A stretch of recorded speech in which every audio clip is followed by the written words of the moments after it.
I just moved in, and the college girl across the hall reported me to the police, claiming I was stalking her out of twisted obsession and peeping on her while she showered. When the police showed up at my door, she was crying her eyes out, pointing her finger right at my nose and screaming, "Pervert! You've been using binoculars to spy on me every night! You even posted my photos online! I saw you! Those disgusting, leering eyes of yours make me sick!" The neighbors around us started pointing and whispering. Some even shoved me, calling me the scum of society. This creep should be chemically castrated. He looks so normal on the outside, but he's actually a peeping Tom. Facing their accusations, I removed the sunglasses from my face, revealing two deeply sunken, empty eye sockets. "Officer, tell me, how exactly does a blind man peep on anyone?" My voice wasn't loud, but it pierced through the chaotic air in that room like an awl. The neighbors who had just been shoving and cursing at me froze mid-motion. The middle-aged woman who'd been leading the charge stood there with her hand still raised in mid-air, forgetting to lower it. Every pair of eyes in the room locked onto my face, or more precisely, onto the two hollow, eyeball-less cavities where my eyes should have been. These were the permanent marks left on me 3 years ago, in a fire. The lead officer was experienced. His name was William. He froze for a moment, then furrowed his brow, his tone thick with impatience. "Don't lie to us. Whether you're really blind or not, we'll find out at the hospital." The girl across the hall, Mia Lee, paused her crying for a beat, then burst into even shriller sobs. "He's lying. He's just trying to get away with it. There's no way he can't see. He stands by his window watching me every night. Those eyes, those eyes." She seemed to want to describe my eyes, but the sight of my empty sockets scared her speechless. She just pointed at me, trembling all over. "Disgusting! This is so disgusting!" Her outburst stirred up the neighbors again. "Right! He must be faking it! These days, criminals will do anything. He'd even claim to be blind just to escape punishment." A young man even stepped forward indignantly, trying to grab me by the collar. "You scum! I'm going to teach you a lesson today." The police officer blocked him. "What are you doing? Everyone stay back. The police will handle this." He turned to me, his eyes still full of suspicion and disgust. "You're coming with us."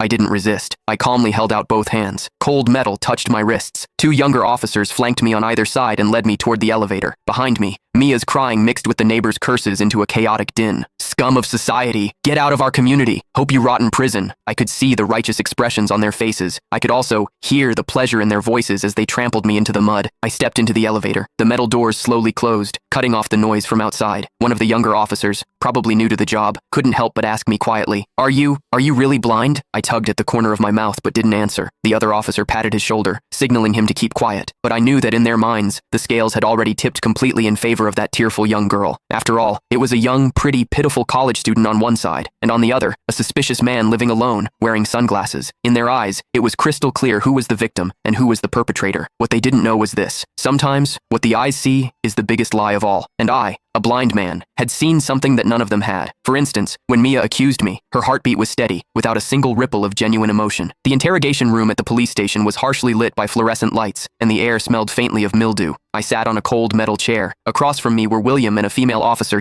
Click the link in my bio to get the full story for free.